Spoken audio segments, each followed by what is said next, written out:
We recently saw an incredibly brave bishop call out Donald Trump to his face in a post-inaugural church service. And of course, this clip went mega viral because while Donald Trump and the rest of the MAGA movement likes to claim Christian values, we know their actions are equivalent to lighting on fire the cheap Bibles that Donald Trump likes to sell. There is nothing Christian values about the MAGA movement. And so this plea for Donald Trump to respect people's humanity, the just most basic levels of care, went so viral. But that was not the only religious figure to call out Donald Trump, because a pastor recently went on CNN and had a similar message for our unfortunate president that is also going mega viral for an incredible call out that it is. And we are going to get into that clip. But before we do, if I could quickly ask you to leave a like on this video, and if you haven't already and you enjoy our channel, to hit that subscribe button. It goes a long way, and it really means the world to me.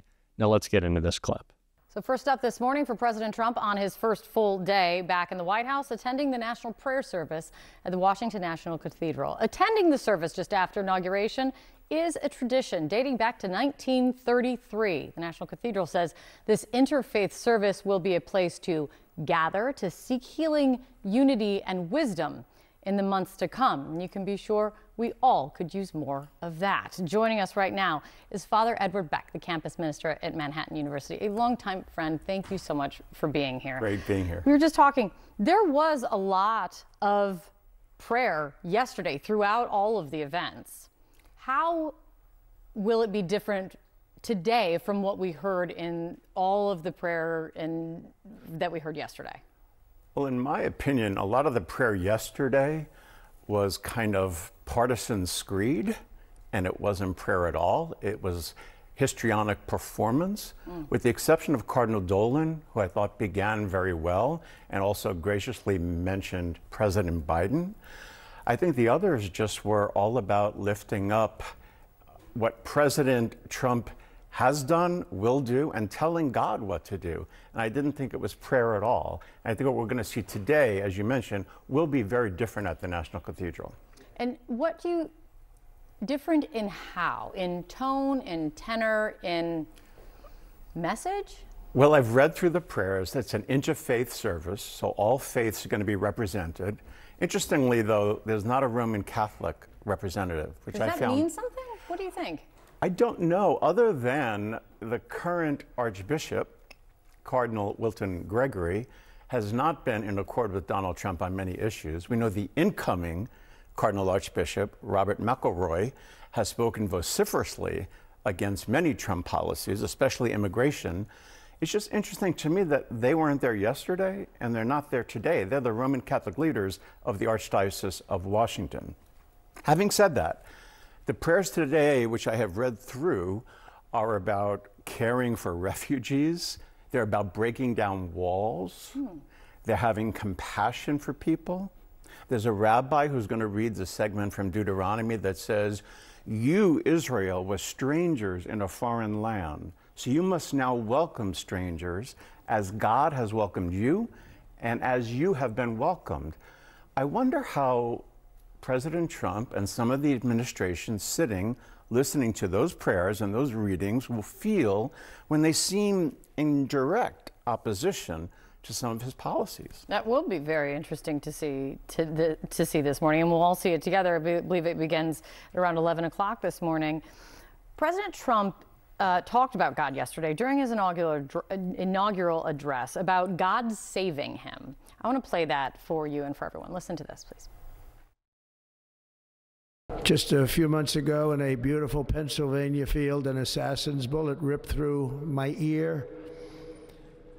But I felt then, and believe even more so now, that my life was saved for a reason. I was saved by God to make America great again. What do you make of that message in that moment, Father? Well, I think the theology is problematic. So did God not save MLK Jr.? I mean, a prophet who was speaking about a vision for the country that we still revere to this day. Why was he killed? And why was this president saved? So does God have favorites? Is God partisan? What makes you think that that was God's intervention other than hubris, which is condemned in the scripture, and it lacks humility. And so it's not my theology, it's not the theology of the Judeo-Christian tradition that we have a kind of God who picks and chooses who he will save. No, I think there's a lot that we should all be listening to come this service at 11 a.m., the National Prayer Service. It's good to see you, as always. It's great to see you. Thank you so much. Donald Trump's Christian values couldn't be a greater oxymoron. And of course, we saw that in that clip right there. And I also want to check out the clip that kind of spurred all of this, that incredibly brave bishop that I mentioned at the start of this video, who stood up to Donald Trump and once again asked him to believe and respect people's humanity. So I feel it's only right just to check out this clip again before we talk about both.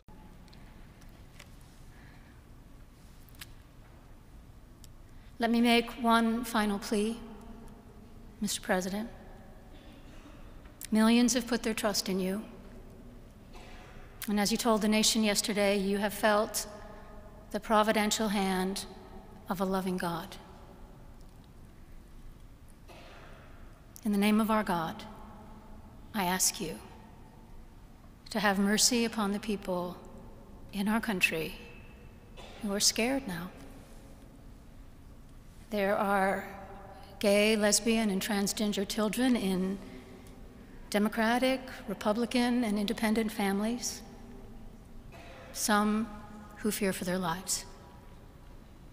And the people who pick our crops and clean our office buildings, who labor in poultry farms and meat packing plants, who wash the dishes after we eat in restaurants and work the night shifts in hospitals, they may not be citizens or have the proper documentation, but the vast majority of immigrants are not criminals. They pay taxes and are good neighbors. They are faithful members of our churches and mosques, synagogues, wadara, and temples.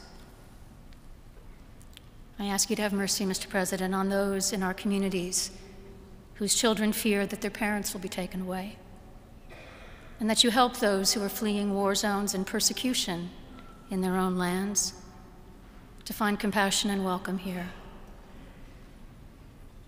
Our God teaches us that we are to be merciful to the stranger, for we were all once strangers in this land.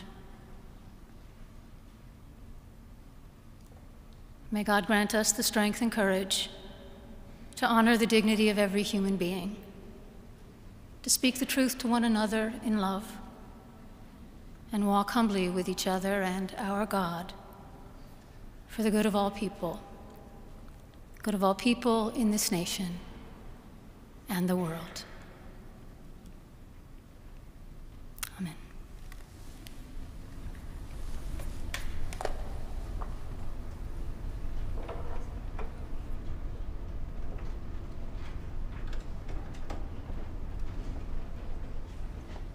Now, as you'd expect, the MAGA reaction to that online has been decrying what was said, saying it's so disrespectful, it's horrible, it was a black mark on the event, it was a big shadow over it.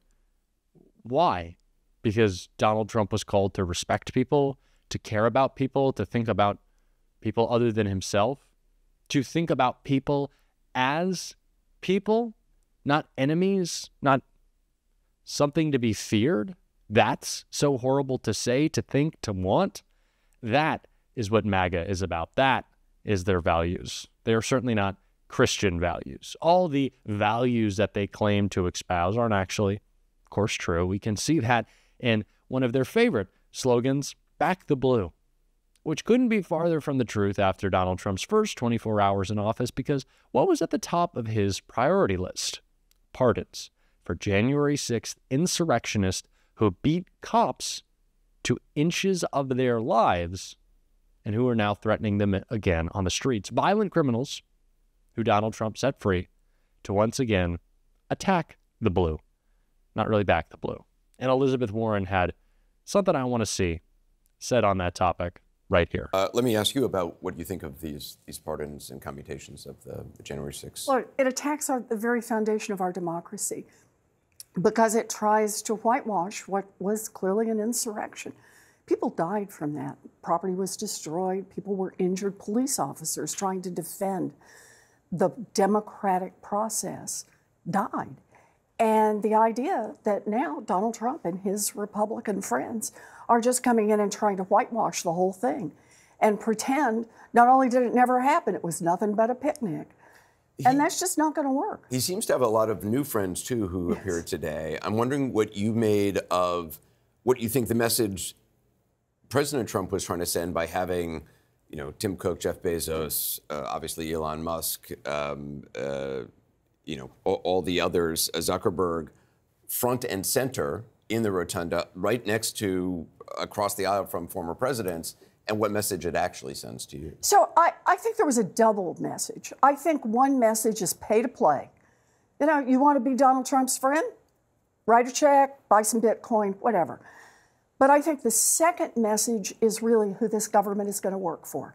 Front and center right there. It's going to work for the billionaires. Oh, yeah, Donald Trump made a lot of promises while he was running, and he said he was really going to help out American families. And American families have a lot to complain about on how expensive life has become, on how challenging it has become.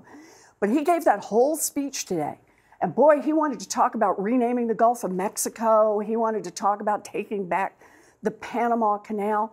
But where was the discussion of housing prices? Where did he really talk about what he wants to do on health care? Where was even something about the junk fees that people have to live with and the way they're fleeced by giant financial companies?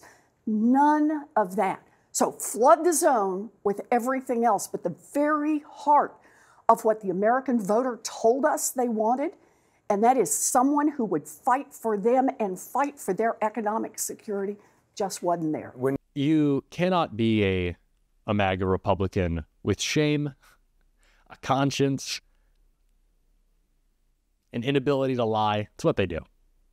They don't believe in anything they say. They don't act on it. They just want to push narratives, use slogans, and never back them up with their actions, but that just means we have to call them out. It's going to be a long 4 years, and we're going to be in this fight together.